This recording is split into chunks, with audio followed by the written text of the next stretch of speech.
Hi, my name is Joy Morgan, 33 years old. That day, I sat in a lawyer's office in downtown Denver, filled with hope but also a touch of tension. I thought today would be the day justice finally smiled at me.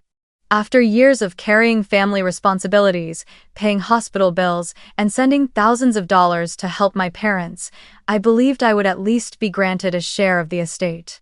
But when the lawyer spoke, the world around me seemed to freeze. He read each word clearly. The entire house in Aurora, the investment accounts, the life insurance policy, all of it, was left to Elysia. I, the eldest daughter, was mentioned in the will only for a few old keepsakes. I went numb, my heart squeezed tight. Without a word, I took out my phone and canceled every auto transfer right there at the lawyer's desk. A week later, my mother sent a short message, "Mortgage is due." I stared at the screen, my hand trembling, and replied, "Not mine home." Even now, as I write these lines, I wonder how many people out there have been treated like a walking wallet by their own family. Where are you following my story from, and what time is it where you are? I truly want to know, so I don't feel so alone on this journey. My childhood began in a quiet neighborhood in Aurora, Colorado. The two-story house with its white-painted wooden fence and small front garden was always my mother's pride. My father, David, was an insurance engineer, a calm man but strict about finances. My mother, Daria, was an elementary school teacher, devoted to her work and often bringing home stacks of unfinished papers to grade. Our family was middle class, not wealthy, but comfortable enough for my mother to buy us new books at the start of each school year, and for my father to occasionally take us out to eat on holidays. I was the child who always loved school. From an early age, I was fascinated by numbers, by cubes, and I could spend hours at my little desk solving tough math problems or sketching floor plans of imaginary houses. I remember when I was only 8, I cut up cardboard to build a model house and carefully colored in every single window. My father looked at it, nodded, and said, "You've got a knack for engineering, just like me." But that spark in his eyes lasted only a moment, quickly shifting to Elysia as she twirled her dress and danced a few clumsy steps, making both my parents burst into laughter. Elysia was 6 years younger than me, the baby of the family. She was born with a dazzling smile and eyes that knew how to capture attention. While I devoted myself to my studies, Elysia was encouraged to join every kind of extracurricular activity, dance, drama, musical theater, even art classes. She was lively, outspoken, able to light up an entire room with just a funny story. Meanwhile, when I brought home a test filled with straight A's, the most I'd get was a nod. "Good. You've always been smart anyway." The favoritism in our home became so normal that I didn't even know what to call it when I was little. But I remember vividly one summer evening, right after I finished my senior year of high school. I had been named valedictorian, standing in front of hundreds of students and parents to deliver the graduation speech. It was one of the proudest moments of my life.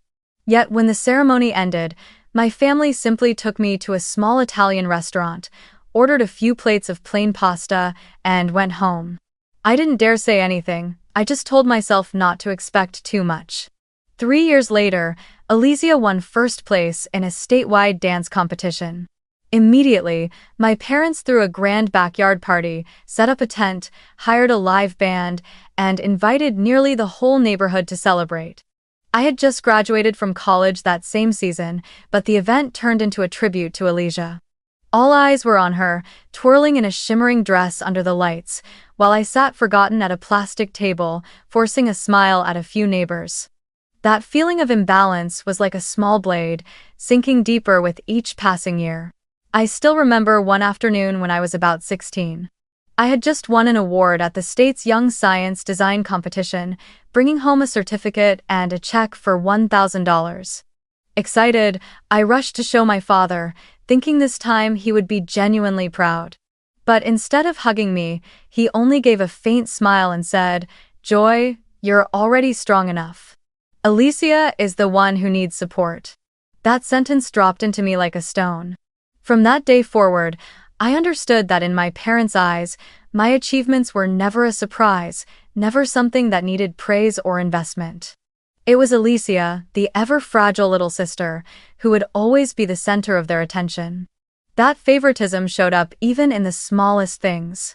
When I asked to enroll in an advanced math class, my mother said the tuition was too expensive and probably unnecessary since I was already good. But when it came to Alicia wanting ballet lessons with the most renowned teacher in town, they didn't hesitate to write the check and even drove her to practice every evening.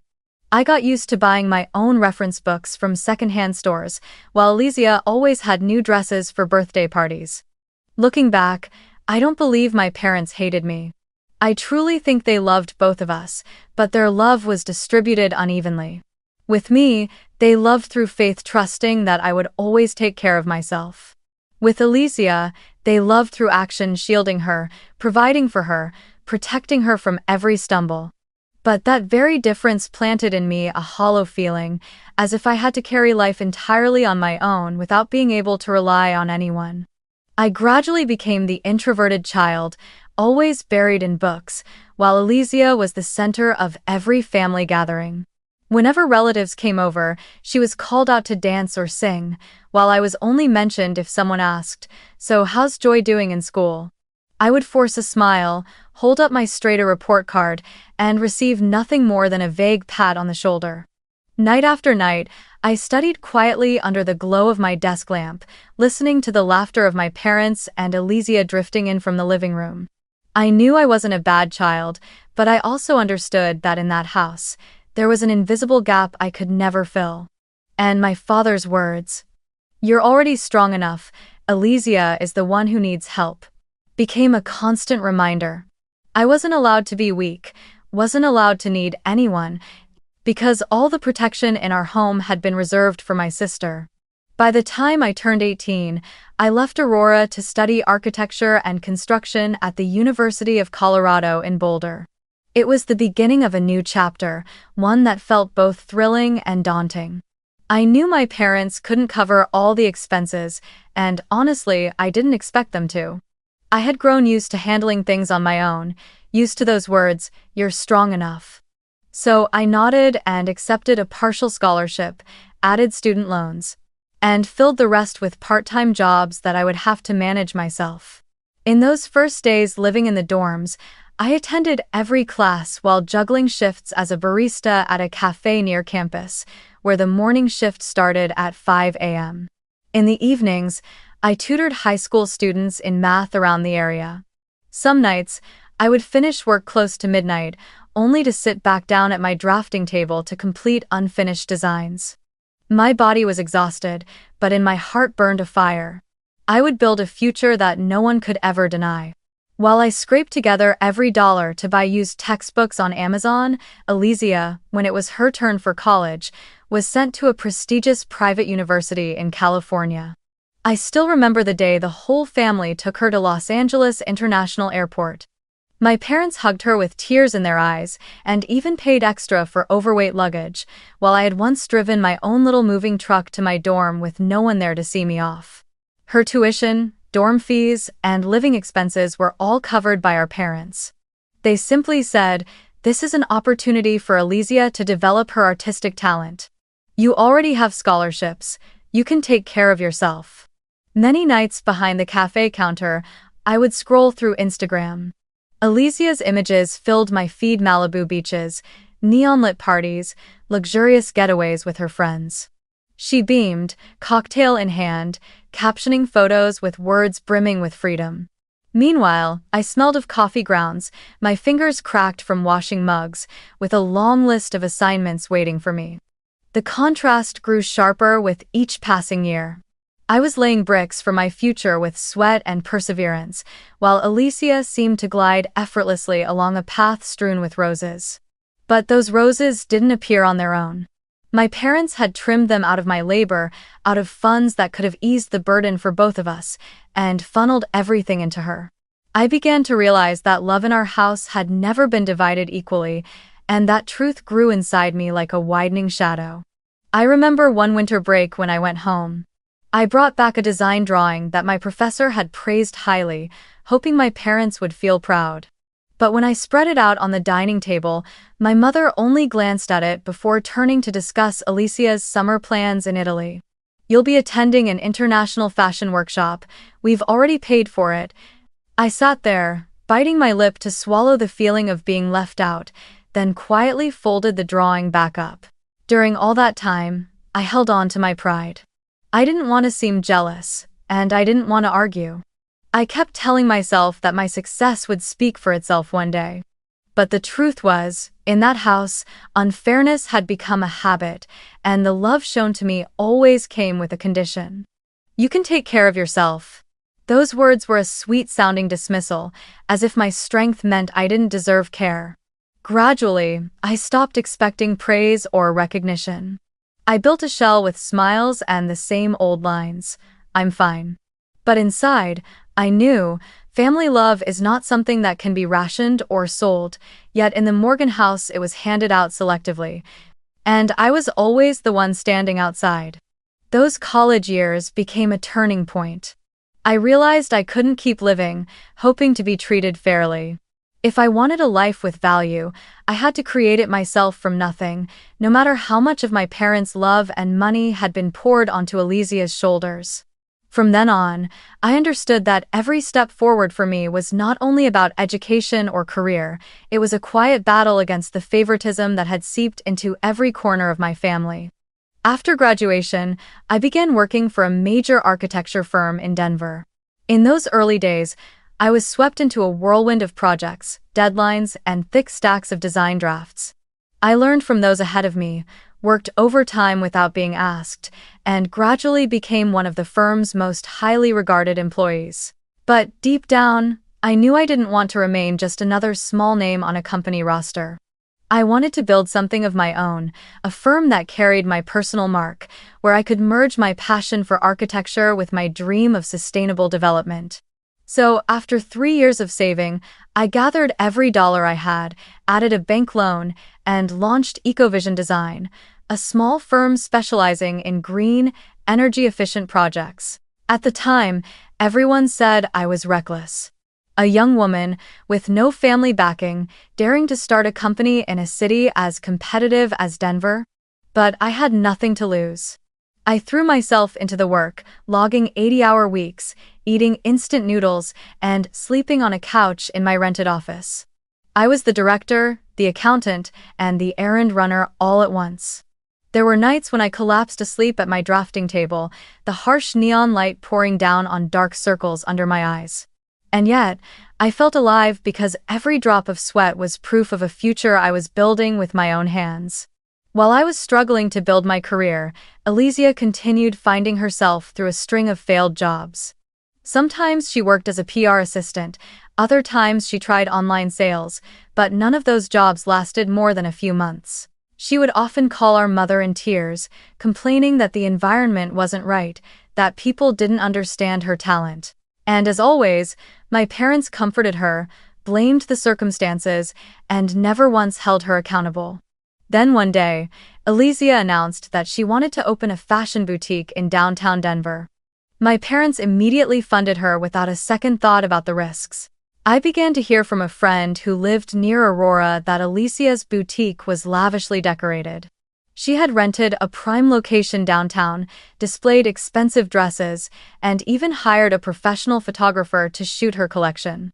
Alicia posted photos online, flaunting her new car with the caption, "Grand opening went well, treating myself to a little gift." I stared at that photo, filled with suspicion. Where did the capital for that boutique come from? She had failed at several jobs in a row, and my parents didn't exactly have that much spare money. Even then, I didn't argue or accuse. I returned to my office and buried myself in the next project. I had grown used to relying only on myself. I believed the only real justice in this life was persistence. Those who truly worked would eventually reap the rewards. When my father suddenly suffered a heart attack and had to be rushed to the hospital, I was in the middle of negotiating a major contract with a client. I had been saving up to buy new equipment for my company, but every cent of that $28,000 I transferred straight to the hospital. I signed the check in silence, without hesitation. I told myself, This is my duty. This is what a child must do. I postponed the equipment purchase, delayed company plans, and accepted more sleepless nights to make up for it. I didn't compare myself to Alicia, didn't ask if she contributed a single dollar, because I already knew the answer. Sometime later, one evening when I stopped by for a visit, my father suddenly sighed and quietly said to me in the kitchen, "Sweetheart, I tried investing in a real estate project, but it failed. To pay off the debt, your mother and I had to remortgage the Aurora house. I know you've already helped so much, but if you could send money regularly each month to help with the mortgage and taxes, we'll get through this." I froze, but then nodded. I thought simply, anyone can make mistakes in investments, and my father had worked hard his whole life. Now it was my turn to share the burden. Every month, like clockwork, I opened the banking app on my phone, typed in the number $2,400, and pressed transfer. In the memo line, I always wrote the same familiar words: mortgage divided by taxes. That was the unspoken agreement between my mother and me. I would help them pay the property taxes and the mortgage, contributing to the upkeep of the house where I grew up. At first, I even felt proud that I was capable of doing that. Many of my peers were still struggling with student loan debt, yet I was able to both support my family and build my company. I told myself it was proof that I really was strong enough, just like my father always said. But little by little, the reasons my mother gave for needing extra funds began to make me uneasy. One month, she said, "Property taxes went up this year, you'll need to send more." Another month, she sighed, "The roof needs repairs, it's expensive. Please help your father and me cover it." I believed her, because I had never doubted my parents before. So I sent more, quietly tightened my own budget, cut out weekend coffee outings with friends, and even once delayed bonuses for my employees just to make sure I sent the money on time. I always repeated to myself, a daughter must sacrifice for her parents. It's her duty, and she must never complain. There were nights when, after completing the transfer, I just sat frozen in front of my computer screen. I felt like a puppet, or more accurately, a walking ATM. My parents only had to press the PIN code with a few words of complaint, and I would gut myself to send them money. I was angry and bitter all at once. For years, I had been working 80-hour weeks, eating and sleeping at the office, only for the money I earned to flow straight into Alicia's dream, a dream she had never paid a price for. There were nights when I sat alone in the EcoVision design office, staring at unsigned contracts, my heart full of resentment. I wanted to scream, "Where is the fairness? Where is the love?" But I kept it in. I didn't allow myself to be weak. Instead, I told myself, "All right, just consider this your duty. A daughter must sacrifice for her parents." That sentence became a familiar refrain in my mind, like a sedative that kept me from facing the too cruel truth. I knew I was being taken advantage of, but I was afraid to admit it. Because once I said it out loud, the already fragile relationship with my parents would completely shatter. So I kept sending the money, kept playing the role of the strong daughter, while deep inside, I had already begun to crack. I didn't realize that every click of transfer was not only draining my bank account but also eroding the trust I had in my own family. The day I was invited to the lawyer's office in downtown Denver, the autumn air outside was crisp, but inside me burned a fierce heat. I thought, at the very least, this would be the moment my parents treated both daughters fairly, after all the years I had carried the weight. I reassured myself, maybe they weren't good at expressing love, but surely they wouldn't abandon me when it came to dividing the estate. The conference room was small, with a long polished wooden table, and on it lay a thick stack of papers. The lawyer adjusted his glasses and began reading line by line. The house in Aurora, valued at approximately $700,000, is left entirely to Alicia Morgan. My heart clenched, but I stayed silent, waiting to hear more. The investment accounts, valued at $200,000, also go to Alicia Morgan. The life insurance policy, valued at $250,000, likewise passes to Alicia Morgan. Each figure struck like the blow of a gavel, pounding against my head until my ears rang. I sat frozen, my hands clenched so tightly that my nails dug deep into my skin. Then the lawyer paused, glancing at me with a look of pity. "The remainder, Joy Morgan will receive. Your grandmother's old sewing machine, along with some family photographs." His voice softened, as if even he could not ignore the blatant unfairness. I nodded slightly, forcing down the tears that threatened to rise.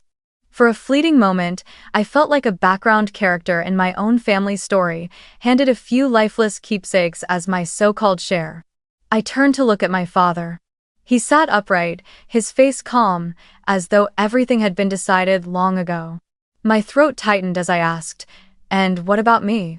After all these years, after everything I've contributed, after standing by the family through every hardship, why do I only get some photos and an old sewing machine?" My father answered in a low, firm voice. "Joy, you already have a solid company. You don't need these things. Alicia is the one who needs help." It was the same line that had haunted me since childhood, repeated once more, this time like a knife twisting into a wound that had never healed. I let out a laugh, but it was bitter. "And what about all the money I've been sending for years? $2,400 every month, plus hospital bills, plus home repairs, all of it came from my sweat. In the end, I paid for a house I will never inherit." The room fell into silence, broken only by the lawyer's pen tapping rhythmically against the table. My mother lowered her head, her hands twisting the fabric of her dress, while Alicia avoided my gaze, her eyes brimming with tears yet still saying nothing. I stood up, gathering my bag, each movement heavy as if I were dragging a lifetime of disappointment. I didn't wait for explanations or excuses. I knew that any words now would only be justifications for the favoritism that had been cultivated for years. As I stepped out of that room, I pulled out my phone, opened the banking app, and blocked every auto transfer I had set up. One by one, I deleted the payments, erasing each transaction as if cutting away the invisible chains binding me to the Aurora house. When the door of the lawyer's office closed behind me, I felt something inside me collapse, but at the same time, I felt freed. I was no longer a walking ATM. From that moment on, I knew I would pay the price of distance, perhaps even a lifetime of coldness from my parents. But I also knew I had just reclaimed a piece of freedom that had long been drained away. And, deep in my heart, one aching question echoed: had my parents ever truly seen me not as the one, strong enough to carry the burden, but simply as a daughter who longed to be loved? That night, when I returned to my small apartment in Denver, I sat silently on the sofa, staring at my phone screen still showing the confirmations of the canceled auto transfers. My heart felt both heavy and hollow, as if a part of my body had just been drained of blood. I knew I needed to face the truth, not just rely on the feeling of betrayal but back it with numbers, with clear evidence. So I called Michael, my financial advisor and CPA who had been with me since the early days of founding Ecovision Design. He was meticulous, exacting with every figure, and most importantly, he never let me deceive myself. We met in his office the next morning. On the table was a stack of bank statements I had carefully printed out over the years. Michael pushed his glasses up the bridge of his nose, flipped through each page, and tapped his pen against his notebook. "Joy, we need to make a detailed breakdown. Every payment, every month, nothing left out." I nodded, opened my laptop, my hands trembling slightly but determined not to let emotion take over. For hours we sat there logging everything. The recurring transfers of $2,400 each month, the checks for hospital bills when my father had surgery, even the extra thousands I sent whenever my mother said the roof was leaking or the heating system needed repairs. The total left me breathless. Over $180,000 in 5 years. I stared at the final figure on the Excel screen, my heart pounding as if it might burst. 180,000, this wasn't just money. It was my sleepless nights, the times I held off buying new equipment for my company, the vacations I canceled to save. It was my youth drained dry for a house I would never inherit. Michael looked up, his eyes sharp. "Joy, did you ever check where that money actually went?" I hesitated, then shook my head. I had always trusted my parents, trusted that the money was used exactly as they said. Michael stayed silent for a moment, then opened his laptop and pulled up the transaction data I had given him. His fingers moved quickly across the trackpad before he stopped, turning the screen toward me. There it was, plain as day, transfers from my parents' account into an account under the name Elijah Morgan, almost immediately after my payments. Sometimes within a few days, sometimes within just hours. I sat in shock. Every dollar I had sent to help my parents had been funneled straight into supporting my sister's boutique. The complaints about taxes, about a leaking roof, about maintenance costs, all of it had been excuses. The naked truth stared me in the face. I hadn't just been turned into a walking wallet. I had been used to bankroll Elysia's glittering dream, a dream she never had to pay for. A dry, brittle laugh escaped me, echoing through the small office. Michael watched with concern, but I only shook my head as tears spilled uncontrollably. So it turns out, I choked, all this time, I've been funding her boutique. I was the one behind those sparkling dresses, the grand opening parties, the luxury travel photos she posted online. I remembered all the times I told myself I was the dutiful daughter, helping my parents shoulder their burdens.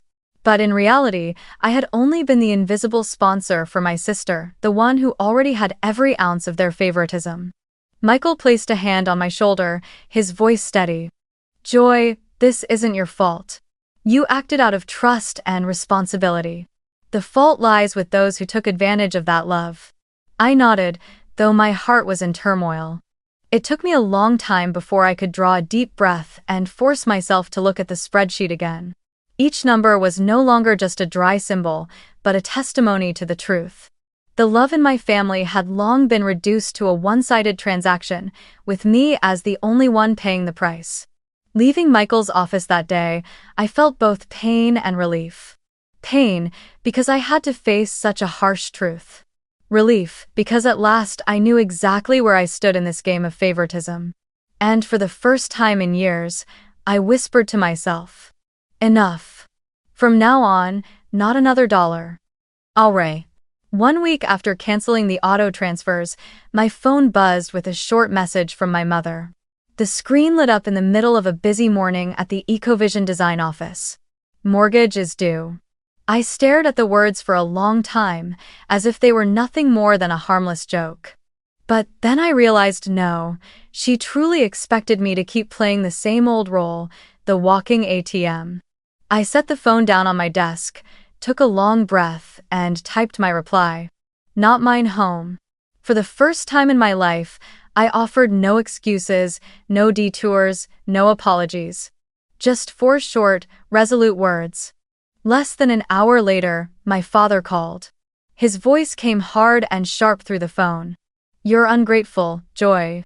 All these years your mother and I raised you, gave you food, sent you to school, and now you turn your back.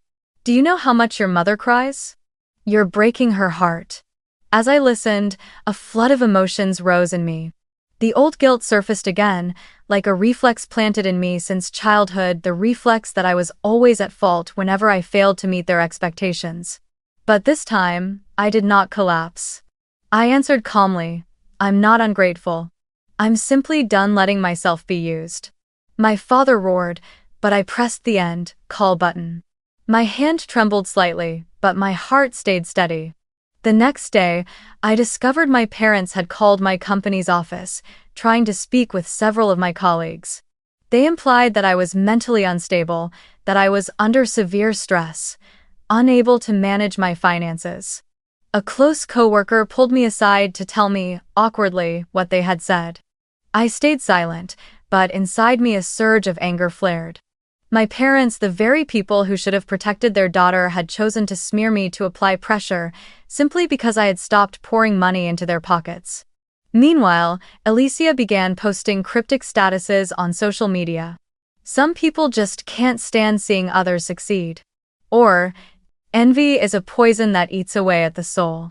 Beneath her words was a photo of her in a new dress, standing before the brightly lit boutique, smiling radiantly. Outsiders probably thought she was responding to some invisible enemy, but I knew every word was aimed squarely at me. I read them, my heart stinging, and then gave a small, quiet laugh. In the past, I might have texted her to confront her or agonized over being cast as some ugly shadow in her narrative. But now I understood, this was nothing but emotional manipulation, gaslighting, the same tactic my family had used on me all my life. They wanted me to believe I was wrong. They wanted me to think I was selfish, ungrateful, jealous. But for the first time, I looked straight at the truth. I was not wrong. I was simply protecting myself. And I had drawn a boundary clear, firm, and non-negotiable. I typed into the family group chat. From now on, no one is allowed to mention money to me. If it continues, I will block all contact. The moment I hit send, I felt an unfamiliar sense of relief. As if, after years of endurance, I had finally found my voice. My parents might call me an unfilial daughter, Elysia might continue dropping hints online, but I knew I was no longer a prisoner in their emotional game. My silence was no longer the silence of submission, it was the silence of someone who had chosen to stand firm, never again allowing anyone to cross that line. In the weeks after I set that boundary, the Aurora house that had always glowed with lights in the evenings grew dim. I no longer kept track directly, but word reached me quickly. The bank issued foreclosure warnings after my parents missed 2 consecutive mortgage payments. The house they had once proudly called the Morgan home now stood on the brink of repossession. I pictured my father clutching the notice in his hands, his face flushed with anger, while my mother sat stunned on the sofa, her trembling hands clasped together. They had grown used to me as their human insurance policy, used to the idea that one short message would automatically bring money flowing in. Not anymore. I was no longer their walking wallet. Meanwhile, Elysia's fashion boutique began to falter. At first, there were a few customer complaints about product quality, then one-star reviews started piling up online. Orders slowed, while rent and staff costs continued to climb. I heard she had been forced to shut down her online sales branch, keeping only the main store. But credit card debt didn't stop. Instead of the sparkling photos of new dresses, Elysia now posted blurry images with short captions, trying to appear cheerful. I knew well that it was only a facade. One weekend afternoon, Aunt Linda, my mother's younger sister, called me. Her voice was heavy. "Joy, I've heard everything. You don't need to hide it anymore. Elysia has been bragging to her friends that the boutique money came from your parents, and your parents took it from you. Now it's all out in the open." I stayed silent for a long while. Deep down, I had known this day would come, but hearing it confirmed by someone else still felt like a blade pressing into an old wound. Aunt Linda sighed. "This family has treated you far too unfairly. I am truly ashamed of my sister." The news spread quickly through the relatives. Conversations at family gatherings began to change in tone.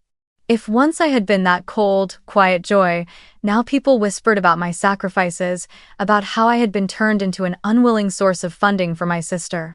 Pitying looks gradually replaced indifferent ones. More importantly, the criticism began to shift toward my parents. "David and Daria have played favorites for too long. I can't believe they exploited their own daughter." Those words reached my ears like gusts of wind, cold and cutting, because I never wanted my family to be the subject of gossip, but warm because, finally, the truth was being seen by others, not just me. My grandfather Frank was the only one in the family who had always been blunt with me. A former lawyer, he was used to cutting through the core of disputes, and he despised deceit more than anything. When Aunt Linda told him what had happened, he didn't hesitate. "We're all going to sit down," he said firmly in a short call. "No more avoidance, no more rumors, everything must be brought into the open." A week later, he invited the entire family to his red brick house in Denver for a special dinner. I arrived early, carrying a thick folder in my hand. On the long dining table, my grandfather had already laid out the old porcelain dishes he only used for important occasions. The atmosphere was taut, stretched thin like a wire. When my parents and Elysia walked in, I could see the unease in their eyes. My father's gaze darted around the room, my mother clutched her handbag tightly, and Elysia kept her head down, her blonde hair falling across half her face. Grandfather wasted no time on pleasantries. He tapped a spoon against his glass, his voice sharp and commanding. "We are here to speak the truth, no more hiding. Joy, you begin." I opened the folder, my hand trembling slightly, but my voice steady. Page after page of bank statements was spread across the table. The regular $2,400 transfers each month, the checks for hospital bills, and the transactions that flowed into Elysia's account just hours after I sent the money. In the last 5 years, I've paid over $180,000, I said, looking straight at my parents. Here is the evidence. This isn't something I made up. My father shot to his feet, his face flushed red. "You don't understand. It was only temporary. We always planned to pay you back." My mother quickly added, her voice shaking. "You earn so much money. We just wanted to give Elysia a chance to start." I held back my anger and pushed the papers toward them. "You can deny my feelings, but you cannot deny these numbers. This is the truth." The air grew heavy. Grandfather Frank fixed his gaze on his son, his eyes cold. "David, Daria, you turned your eldest daughter into a bottomless wallet. She is not a bank. She is your child." His words rang through the room, leaving my parents speechless. My mother wiped at her tears, while my father lowered his head in silence. Then suddenly, Elysia lifted her head. Her eyes brimmed with tears, her voice trembling. "I'm sorry, Joy. I never thought. I only did what Mom and Dad told me. I never had to learn how to stand on my own. I've been weak, and I know I've leaned on you far too much." Tears streamed down her cheeks, and for the first time, I didn't see pride or carefree charm in her, but a lost young woman. I drew a deep breath, then answered softly. "Elysia, you don't owe me an apology. You owe it to yourself. You need to learn how to walk on your own, instead of letting Mom, Dad, and me shield you forever." The room fell into silence, broken only by the faint clink of a spoon against a wineglass. Elysia nodded, her small shoulders trembling, but in her eyes I caught a flicker I had never seen before, the spark of awakening. That dinner held no laughter, no warmth of a family reunited. But it held the truth. And truth, however painful, was better than the sweet lies that had cloaked the Morgan household for so many years. As I left, I felt a vast emptiness inside me, but into that emptiness, a new air began to flow, the fresh air of release. I knew that after that night, my family would never be the same again. But at least, for the first time, everyone had faced the truth. After the tense dinner at Grandfather Frank's house, my family walked out of that room with heavy faces. No one could deny the truth any longer. The numbers, the statements, the evidence I laid on the table had shattered the wall of excuses my parents had tried so hard to build. Their silence that night was their admission. But facing the truth was only the first step. The price still remained, and this time they could no longer shift it onto my shoulders. Just 1 month later, my parents were forced to sell the Aurora house. The bank had issued its final warning, and there was no more money for me to cover the gaps. The house I once called home, the place that held memories of an unfair childhood and quiet sorrow, was finally sold for nearly $700,000. From that sum, they paid off the HELOC of more than $310,000, along with a mountain of other debts. What remained wasn't much, just enough to buy a small apartment in Lakewood, far more modest than Aurora. I heard the news from Aunt Linda. Inside me rose a swirl of emotions. Pain, regret, but also relief. It was an ending that couldn't be avoided, the direct consequence of wrong choices, and this time, I wasn't there to rescue them. Elysia didn't escape the storm either. The fashion boutique my parents had poured so much money and energy into was finally forced to shut down. Credit card debt piled up, customers dwindled, and there was no more invisible funding from me to prop it up. I heard she cried through many nights, facing for the first time the reality that life could not be sustained by the glitter of social media. After that shock, Alicia decided to enroll in a business management course at a community college near Denver, while also taking a part-time job at a small cafe. It was humble work, but at least it was honest labor. When I heard this, I didn't feel triumphant, nor did I mock her. I only exhaled softly and whispered, "At last, you've begun." Then, one winter afternoon, I received an envelope delivered to my office. The handwriting on it was shaky, yet so familiar it made my heart clench. It was from my father. I sat alone in my office as the sunset cast golden light through the window, my hand gently opening the envelope. Inside was a handwritten letter, his script carefully drawn, smudged in places by tears. "Joy." The letter began. "I was wrong. I made you carry far too much, when it was my duty to protect you. I thought you were strong enough and turned that belief into an excuse to exploit your strength. I have no defense left. If you cannot forgive me yet, I accept that. But I want you to know that I truly regret what I've done." I read those lines over and over, my vision blurring. This was the first time my father had ever admitted his mistakes, no excuses, no blaming anyone else. Inside me rose a strange feeling, not instant forgiveness, but a slow thawing of the ice wall I had built for so many years. I folded the letter carefully, placed it in my desk drawer, and sat in silence for a long time. A few weeks later, I agreed to meet my parents at a small diner in Lakewood. No more grand house, no more elaborate dinners. Just a simple round table, 3 people sitting across from each other. My father looked much older, his hair graying rapidly, while my mother was quieter, her eyes red-rimmed. I set my bag on the table and spoke before they could. I agreed to meet, but from now on everything must be clear. No money, only family, if there's any left. If you want to keep contact with me, do it with truth, with affection, not with demands. My parents nodded silently. There were no flowery promises, no staged scenes of remorse. Only acceptance. And for me, that was enough. For the first time, I no longer felt like the one who had to pay for every mistake in the family. I had drawn my boundary clearly, and my parents understood that, if they crossed it, I would not come back. As I left the diner that day, I drew a deep breath in the cold Colorado winter air. My heart still carried its scars, but at least it now beat to the rhythm of freedom. And I knew the condition of my reconciliation was set simple but firm: affection was welcome, money would never be again. After the stormy years, I began rebuilding a new life for myself, a life no longer revolving around saving anyone else, no more desperate phone calls of mortgages due.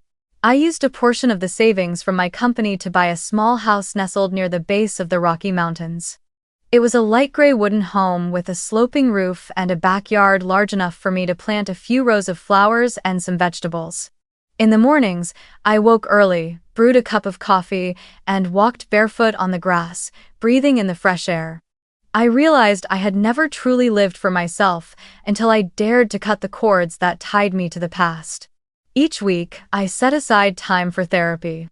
My therapist, Maria, patiently listened to the stories I had never spoken aloud before, the feeling of abandonment, the years of being a walking ATM, and the anger I had buried deep inside. At first, I struggled to find the words, but gradually, I learned to acknowledge that I had the right to hurt, the right to be angry, the right to be vulnerable. I didn't need to shoulder the weight of being strong all the time. That therapy didn't turn me into someone else, but it taught me how to set boundaries, how to say no without guilt. While I was healing on the inside, Ecovision Design also grew steadily. We signed contracts to design green buildings for schools and community centers. I no longer worked 80 hours a week like before. I learned how to delegate, how to trust my team, and more importantly, how to give myself rest. Some afternoons, I closed my laptop early to tend to the lavender in my garden, or walked with Ethan around the small lake at the foot of the mountains. I realized that true success wasn't measured by hours worked, but by living a life of balance and wholeness. Ethan, the architect boyfriend who had stood by me throughout this journey, became my steady anchor. We began to talk about the future together, even about marriage. He didn't see me as a woman, strong enough to handle everything alone, but as a whole human being, sometimes strong, sometimes fragile, and always worthy of love. On quiet evenings, sitting together on the porch, Ethan would hold my hand and whisper, "Joy, you don't have to prove anything anymore. You deserve this happiness." I still saw my parents from time to time. We would meet at a small cafe in Lakewood, talk about health, about the weather, sometimes share small stories. But one thing never changed. No one ever mentioned money again. I had drawn that boundary, and my parents, after everything, had learned to respect it. Though the distance remained, I chose to keep a fragile thread of connection. But that thread no longer chained me. As for Elysia, my younger sister, she had changed too. She no longer posted showy photos online. Instead, I began to see her sharing snapshots from her part-time shifts with captions like, "Morning shift, tired but happy." One night, I unexpectedly received a message from her. "Because you cut off the money, I've finally learned to live for myself. I know you don't have to support me anymore, and I'm grateful for that." Reading her words, a strange mix of emotions rose in me: relief, sadness, and hope all at once. Perhaps, for the first time in her life, Elysia was truly growing up. Looking back, I understood that the phrase, "not mine home," wasn't just a refusal to pay for a debt-ridden house. It was a clear declaration. I was rejecting the toxic home so that I could build my own. I was no longer a walking wallet, no longer the forgotten child, no longer carrying a responsibility I didn't create. I was Joy Morgan, a woman who had redefined her worth not through a will, not through her parents' recognition, but through freedom and choice. One quiet weekend evening, after finishing up at the Ecovision office, I locked the door. The hallway was silent, filled only with the wind blowing down from the Rockies. I stood there, letting the cold brush against my cheeks, my hair lifted lightly. In that moment, I whispered, "I am no longer a walking wallet. I am Joy Morgan.